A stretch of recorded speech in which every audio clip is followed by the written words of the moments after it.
இன்னைக்கு சின்ன மருமகள் சீரியலில் தமிழ்ச்செல்வி எப்படியாவது ஐஸ்வர்யாவை காப்பாற்றிடுவா அப்படின்னு நினைக்கிறீங்களா? மறக்காமல் நம்ம சேனலை லைக் பண்ணுங்கள், ஷேர் பண்ணுங்கள், சப்ஸ்கிரைப் பண்ணிவிடுங்க ஃப்ரெண்ட்ஸ். தமிழ்ச்செல்வி ஓடோடி ஹாஸ்பிட்டலுக்கு போகிறாங்க. அங்கே ஐஸ்வர்யா பேச்சு மூச்சு இல்லாமல் கிடக்கிறத பார்த்தோன்னே என்ன செய்கிறதுனே புரியல. அவங்களுடைய ரிப்போர்ட்ஸ் எல்லாம் உடனே எடுத்து டாக்டருக்கு ஃபார்வர்ட் பண்ணி உடனடியாக இமீடியட் கேர் தேவை அப்படின்னு சொல்லிட்டு அவங்க ஹாஸ்பிட்டலுக்கு ஷிஃப்ட் பண்ண நினைக்கிறாங்க. அப்போ பார்த்தீங்கன்னா நம்ம ஈஸ்வரி அதெல்லாம் முடியாது, உன்னை நம்பி நாங்கள் ஐஸ்வர்யாவை அனுப்புகிறதா, போகிற வழியில் ஏதாவது ஒன்று ஆச்சுன்னா என்ன பண்ணுறது, நீ என்ன பெரிய இவளா? நீ டாக்டருக்கு படிச்சுக்கிட்டு தான் இருக்கிற சரியா? நீ ஒன்றும் டாக்டரும் கிடையாது, ஹாஸ்பிட்டல் ஒன்றும் உன்னுடையதும் கிடையாது, இங்கேயே ப்ராப்பராக தான் ட்ரீட்மெண்ட் பண்ணுறாங்க, நீ உன்னோட வேலையை மட்டும் பாரு அப்படின்னு சொல்லிடுறாங்க. இங்கே பார்த்தீங்கன்னா மோகனா ஒரே அழுகாச்சுங்க. பாட்டி தான் தைரியம் சொல்லிட்டு இருக்காங்க, கம்மன் இருங்கடியலாம் ஒன்றும் ஆகாது அப்படின்னு சொல்லிடுறாங்க. அடுத்தது பார்த்தீங்கன்னா எப்படியாவது சேதுக்கிட்டையும் ராஜாகம் கிட்டையும் தமிழ்ச்செல்வி கெஞ்சி பர்மிஷன் வாங்குறாங்க. அப்போ டாக்டர் உள்ளே வராங்க.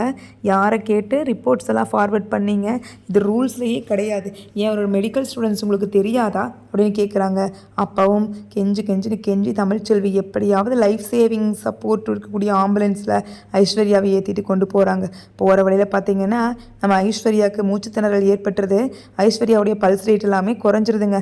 அப்போ தான் தமிழ்ச்செல்வி சொல்கிறாங்க, ஐயோ என்னடா இது, எவ்வளோ கஷ்டப்பட்டு என்னோட மீனாட்சியை காப்பாற்றிருப்பீங்க, கண்டிப்பாக நான் ஐஸ்வர்யா உங்களை சாகருக்கு விட மாட்டேன் அப்படின்னு சொல்லிட்டு அவங்களுக்கு தெரிஞ்ச ஃபர்ஸ்ட் எய்ட் எல்லாமே பண்ணுறாங்க. எப்படியோ கொஞ்சம் ஓரளவுக்கு பல்ஸ் ரேட் இன்க்ரீஸ் ஆகுதுங்க. அதுக்குள்ளே ஹாஸ்பிட்டல் வந்தாச்சு.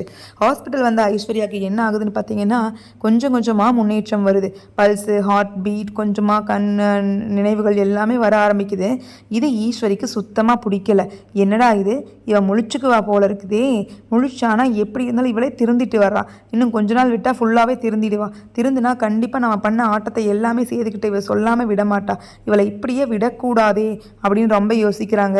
அப்போ தாங்க அவங்க பொண்ணு சித்ரா சொல்கிறாங்க, விடுமா, இது என்ன பெரிய விஷயமா, இத்தனை தப்பு நமக்கு, இவளை தோக்கடிக்க தெரியாதா மா, இதுதான் ஒரு பயங்கரமான மெடிசன், இதை மட்டும் நம்ம ட்ரிப்ஸில் கலந்துட்டோன்னு வச்சுக்கோங்க, இவளுக்கு பேச்சும் வராது மூச்சும் வராது, லைஃப் லாங்காக இவ கோமா ஸ்டேஜ்லேயே படுத்து தூங்க வேண்டியது தான், அதனால் வெயிட் பண்ணுங்கம்மா, நல்ல நேரமாக பார்த்து கலந்துருவோம் அப்படிங்கிறாங்க. தொடர்ந்து ப்ரிடிக்ஷனை பார்க்க நம்ம சேனலை லைக் பண்ணுங்கள், ஷேர் பண்ணுங்கள், சப்ஸ்கிரைப்